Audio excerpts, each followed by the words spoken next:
Hello everyone, I wanted to make this video based on the fact that last week a very important bill was debated on the Senate and it lost. This bill looked at the importation of pepper spray, mace and tasers, and it was thoroughly defeated in the Senate with only 5 senators supporting it. Now before the hate mob of leftist social justice warriors run into the comment section below, I just want to point out one thing. I'm a brown male and everyone knows we get the benefit of all that lovely racial profiling.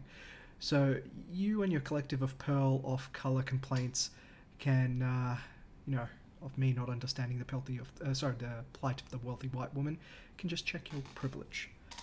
With all of that aside, the loss of this bill is a complete and utter travesty. While it may be legitimate criticism that the bill was cynically pushed through by the right side of politics, the conservatives, I guess, to create a wedge issue on whether people should be allowed to defend themselves at all, that criticism should fall flat on the fact that yes, that is actually exactly what they want to do. And the fact that in Australia that we don't really have self-defense, like pepper spray for self-defense, other than in West Australia, is probably a bit of a travesty in and of itself. Now, the true tragedy here is, even if you're one of those people that says we have to keep the guns out of the hands of the people because we don't want to be America, is that pepper spray is non-lethal. In fact, the most recent research I could find on the lethality of pepper spray, and this was a pretty big meta-study, found across 31 different studies from 11 countries in a period spanning from 1990 to 2015, 5,131 people suffered injuries from tear gas / pepper spray, of which only 2 died, so it's pretty small. A whopping 87% of these injuries were the result of crowd dispersal. Basically, they put the pepper spray and people just go running off in all directions, and the result of that is a bit of a trampling effect. I link the research in the comments section. But look, the statistics kind of point to the departmental response everyone's seen across these countries, and that is that the police prefer using tear gas and pepper spray because they're non-lethal. Like firing rubber bullets, firing rubber bullets and trying to smash them with the billy sticks tends to do a lot of harm. It does a lot more harm than tear gas. So law enforcement officials have been tending towards this for a while. So I guess the question is, what gives? Why can't women enjoy the safety of pepper spray? Because, like I said, it's non-lethal. Now, Senator Rice from the Greens was the one that kind of spoke in a way about this that really, really pissed me off. So I'm going to quote her from the Hansard verbatim because I don't want to be accused of making shit up. So she said this word for word according to the Hansard, and I'll link the Hansard as well. The Greens oppose this ill-conceived, blundering and harmful motion. If Senator Anning really wants the government to ensure innocent citizens are protected from harm, might I suggest he focus his attention on the interventions that prevent men's violence. The last thing women in Australia need now is another man in power telling us we are responsible for the violence against us. It's not what he said, but sure. Senator Anning's motion puts the onus on women to go to extreme lengths to ensure our safety, when the priority must be to eradicate men's violence. That's where the problem is. That's where the responsibility lies. That's where the government interventions need to be focused. Now, I just want to tackle a couple of things here, right? So I want to open up by saying this is probably the most sexist comment I've ever seen in a Hansard. Quite frankly, the fact that this has been so uncritically examined by the media is startling. I mean, if you want an example of media bias, this is the fact that we're talking about Senator Hanson and Senator David Leyonhjelm. I mean, seriously, this is the statement that's actually in Hansard and super sexist. This is what we should be talking about. And to be perfectly fair, she's basically what really grinds my gears, I guess, on this one is that she seems to equivocate giving the option for women to have pepper spray with almost like a mandate, like saying women shouldn't be going to extreme lengths to protect themselves. And it's just like, well, that's not what's happening here. We're giving them the ability to protect themselves better. Let me just dive into it, right? So what she said here is all violence experienced by women occurs at the hand of men.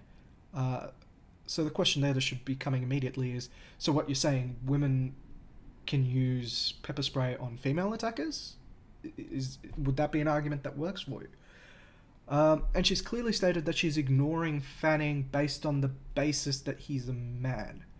Now, the caricatures of chauvinism that we've all seen, they are less sexist than this. I mean, I'm talking about, like, you know, your like, you know, go back into the kitchen or whatever it is. This is basically saying, I'm going to ignore you on the basis that you're a man. I can't imagine... Sorry, I can't actually think of an example where I've seen of chauvinism where we ignore women just because they're women, other than in, like, you know, other than, like, in caricatures. So this is a whole new low as far as I'm concerned.